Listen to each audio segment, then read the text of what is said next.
Vaccine में क्या होता है कि पहले से हम बॉडी को उसके खिलाफ इंफॉर्मेशन दे के रखते हैं बैक्टीरिया वायरस के खिलाफ। जैसे हमारे इंटेलिजेंस इंफॉर्मेशन काम करती है मित्रों कि पहले हमारे डिफेंस सिस्टम को इंफॉर्मेशन दे के रखती है कि ये टेररिस्ट है या कोई एंटी सोशल एलिमेंट है, वो क्या करने वाले हैं, और हम उसकी इंफॉर्मेशन देने के बाद फिर उस अकॉर्डिंग हमारी डिफेंस सिस्टम रेडी रहती है।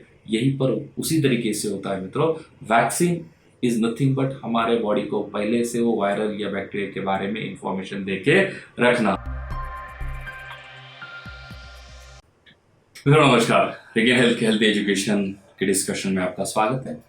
मित्रों हम आज जो जानने जा रहे हैं, वैक्सीन हमें वायरस या बैक्टीरिया इन्फेक्शन से, इन्फेक्टिव डिसीज से, इसके अलावा कुछ वायरस वैक्सीन कैंसर के लिए बने हैं, तो ये हमें किस तरीके से बचाता है मित्रों हम जानते हैं कि कोई भी वायरल बैक्टीरिया, कोई भी इन्फेक्शन से हमारे बॉडी में जब वो एंट्री करता है तो सबसे पहले हमारी कुछ इम्यूनिटी है जो उसको रोकने का प्रयास करती है। सबसे पहले जो इम्यूनिटी होती है मित्रों, जिसे हम नॉन स्पेसिफिक इम्यूनिटी कहते हैं, और दूसरी इम्यूनिटी होती है मित्रों specific immunity. Non specific immunity का जो काम होता है मित्रों, किसी भी चीज को एक बॉर्डर लाइन पे रोका जाए, कि नॉन वो कोई स्पेसिफिक नहीं होती है, ऑर्गेनिज्म के लिए स्पेसिफिकली बनी नहीं होती, कोई भी है उसके लिए एक जनरलाइज चेकअप सिस्टम है जिसे वहां पर रोका जाता है।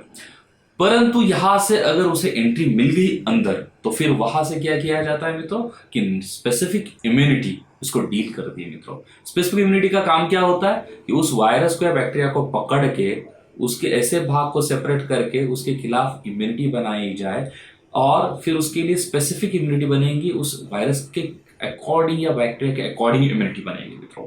प्रश्न खाली इसमें यह होता है कि ये टाइम कंज्यूमिंग प्रोसेस होती है, इसको टाइम लगता है मित्रों स्पेसिफिक इम्यूनिटी बनने के लिए। अगर viral generalize non specific immunity से क्रॉस करके अगर बॉडी में आ गया तो फिर वो कई बार फैल जाता है। अगर वो इमीडिएटली डैमेज करता है तो मित्रों कॉम्प्लिकेशन प्रोड्यूस होने के चांसेस होते हैं। अगर वो ऐसे ऑर्गन को अफेक्ट करता है जो लाइफ डिपेंडेंस है जिसके ऊपर है, फॉर एग्जाम्पल हार्ट है, हमारा लंग्स है। कोरोना में हमने देखा कि कोरोना ने लंग्स के ऊपर इफेक्ट किया, लंग्स डैमेज होने की वजह से ऑक्सीजन कम होगा, ऑक्सीजन कम होने की वजह से अदर ऑर्गन ऑक्सीजन कॉम्प्रोमाइज्ड हो गए, और उसकी वजह से बाद में लाइफ थ्रेटनिंग कॉन्सिक्वेंसेस बने और कई लोगों की मॉर्टेलिटी या मृत्यु हुई मित्रों। तो प्रश्न ये बनता है मित्रों, जब भी कोई वायरस या बैक्टीरिया बॉडी में आता है वो डैमेजेस करता है, और डैमेजेस रिपेयर करने की क्षमता हमें होनी चाहिए, नहीं तो स्पेसिफिक इम्यूनिटी बहुत जल्दी बननी चाहिए कि ताकि उसने वो वायरस या बैक्टीरिया ने डैमेजेस करने से पहले उसको न्यूट्रलाइज किया जाए। तो मित्रों ये सबसे महत्वपूर्ण होता है। तो जिस वक्त हम ये जान पड़ते हैं कि ये वायरल या बैक्टीरिया इन्फेक्शन है, कुछ नया है जिसके बॉडी में, जिसके खिलाफ हमारे बॉडी में कोई इन्फॉर्मेशन नहीं है, इम्यूनिटी नहीं है, और ये आने के बाद इमीडिएटली डैमेजेस कर रहा हो, जिसकी वजह से मॉर्टेलिटी, इलनेस रेट ज़्यादा हो रहा है और मृत्यु भी ज़्यादा हो रहा है, उस वक्त हम उसके खिलाफ वैक्सीन बनाते हैं मित्रों। तो वैक्सीन में क्या किया जाता है, वो बैक्टीरिया वायरस को लिया जाता है, उसके जो कंपोनेंट है उसमें इनफैक्ट दो कंपोनेंट होता है, एक होता है पैथोजेनिक, दूसरा होता है एंटीजेनिक। पैथोजेनिक जो डिसीज कॉज करके डैमेजेस करने की क्षमता रखता है मित्रों, और जो एंटीजेनिक होता है जो हमारी इम्यूनिटी जिससे स्टिमुलेट होती है, इम्यूनिटी को जो स्टिमुलेट करता है। कई बार ये दो घटक अलग भी हो सकते हैं, या कई बार ये दो घटक एक भी हो सकते हैं।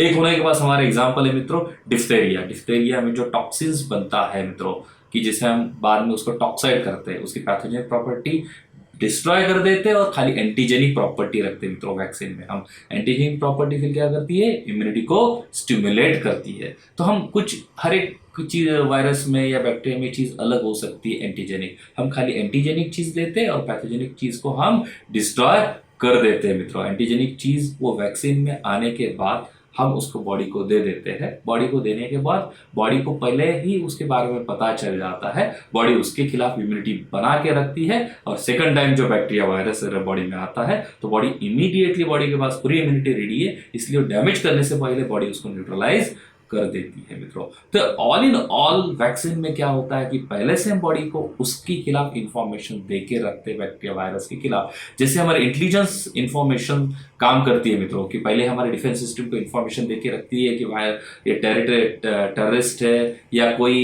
एंटी सोशल एलिमेंट है, वो क्या करने वाले हैं, और हम उसकी इंफॉर्मेशन देने के बाद फिर उस अकॉर्डिंग हमारी डिफेंस सिस्टम रेडी रहती है। यही पर उसी तरीके से होता है मित्रों। वैक्सीन इज नथिंग बट हमारे बॉडी को पहले से वो वायरल या बैक्टीरिया के बारे में इंफॉर्मेशन देके रखना। अगर हमारे बॉडी के पास वो इंफॉर्मेशन चली गई, उसके एंटीजेनिक मैटर चले गया, तो उसके खिलाफ बॉडी एंटीबॉडीज बना के रखती है, और वो वायरस और बैक्टीरिया अगर बॉडी में आता है तो वो इमीडिएटली वो एंटीबॉडीज नंबर बढ़ के क्लोनल एक्सपांशन होके इमीडिएट को न्यूट्रलाइज करते हैं, जो कि डैमेज नहीं कर पाते मित्रों। तो पूरे इस तरीके से वैक्सीन काम करता है मित्रों। आपको ये वीडियो किस तरीके से लगा मित्रों, मैसेज बॉक्स में आप हमसे शेयर कर सकते हैं। आप इस चैनल को सब्सक्राइब कर सकते हैं और लाइक भी कर सकते हैं मित्रों। धन्यवाद।